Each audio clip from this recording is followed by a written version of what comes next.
initially waltzes and pieces for violin, then polkas, marches, and his first lieder.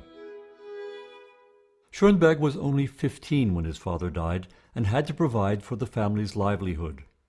He left his school in Vereinsgasse and took a job at the private Viennese bank Werner and Company in 1891.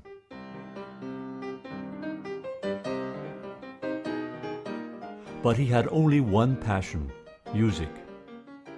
His sister Ottilia recalls that the bank manager complained after a short time to their mother that Arnold, quote, kept scribbling music all over his papers. Let him become a musician, is my advice.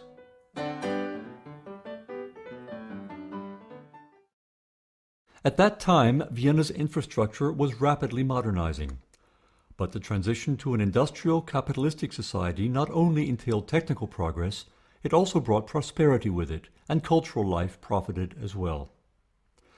Yet Viennese society still remained segmented. The poor could not afford most of the cultural venues, and the doors of the Musikverein, the Court Opera, Beethoven Hall, and other time-honored establishments were initially closed to Schoenberg too, as passionate about music as he was, although later he did manage to scrape enough together from his meager salary to buy standing room tickets for innumerable opera performances.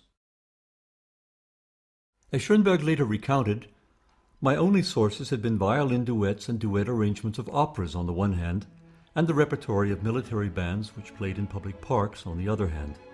One must not forget that at this time printed music was extremely expensive, that there were not yet records nor radios, and that Vienna had only one opera theater.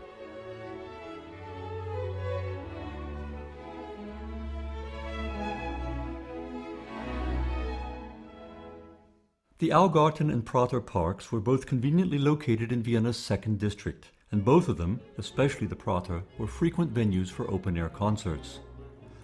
Schoenberg often went, standing beyond the fence where he could hear the music for free.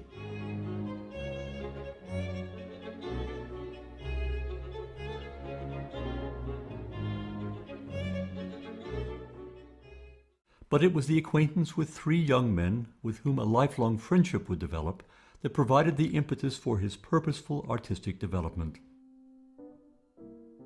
The first was Oscar Adler, who taught him the fundamentals of music theory, poetry, and philosophy. Then there was David Joseph Bach, who instilled in Schoenberg a broad awareness of ethics, moral standards, and, as Schoenberg himself said, a resistance to banality and popular appeal.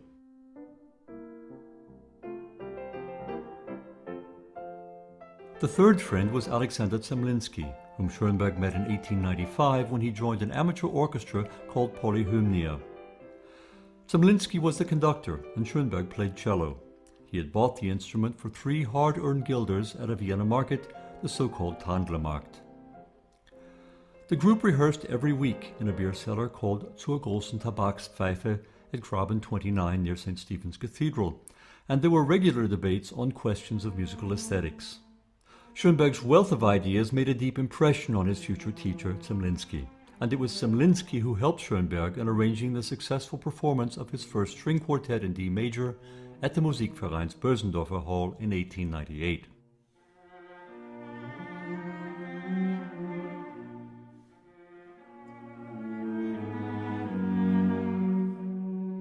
When Schoenberg's employer went bankrupt in 1895, the composer told his new friend David Joseph Bach, "I'm so happy I've lost my job.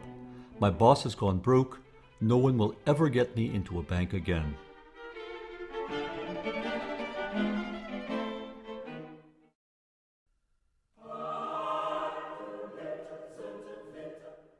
After leaving the banking business, Schoenberg began to conduct the Freisinn Choral Society in the Vienna suburb of Mödling, as well as the Meidling Men's Choral Group and the Metalworkers Choral Association in Stockerau.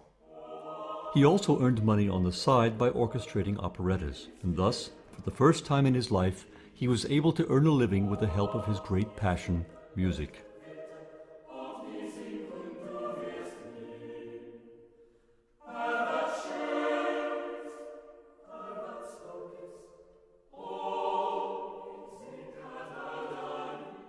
Outwardly, Vienna seemed bound to tradition, easygoing and mad about waltzes.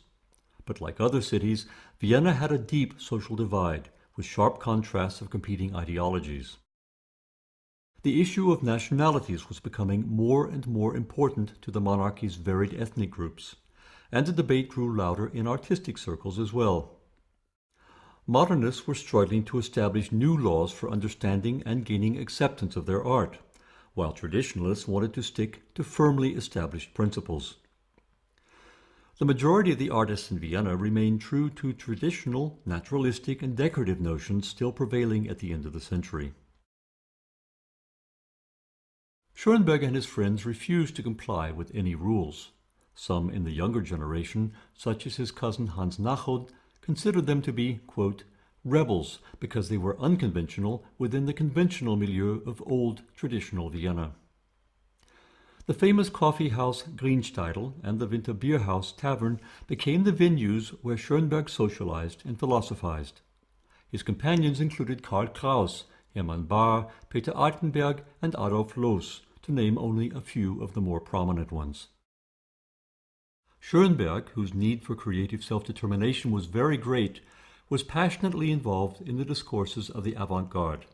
Every new acquaintance, every new discussion influenced his outlook and left its mark in his works.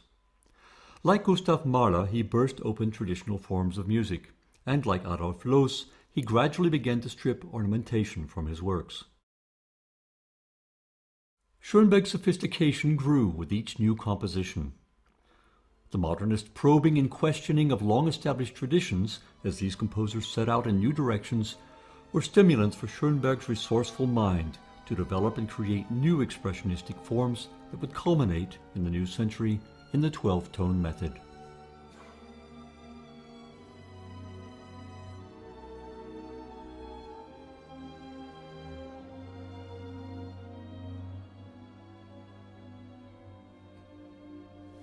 Das ist meine Situation.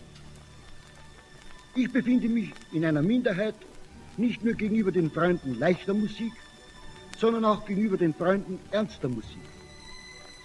Niemandem fällt es ein, die Helden anzufeinden, die den Flug über den Ozean oder zum Nordpol wagen. Denn ihre Leistung wird rasch jedem offenbar. Aber, obwohl die Erfahrung gezeigt hat, dass viele längst schon Pfadfinder auf einem klar bewussten Weg waren, als man sie noch für halb irrsinnige Wegsucher hielt, so wendet sich doch die Feindschaft der Mehrheit stets gegen die, die auf geistigem Gebiet ins Unbekannte vorstoßen.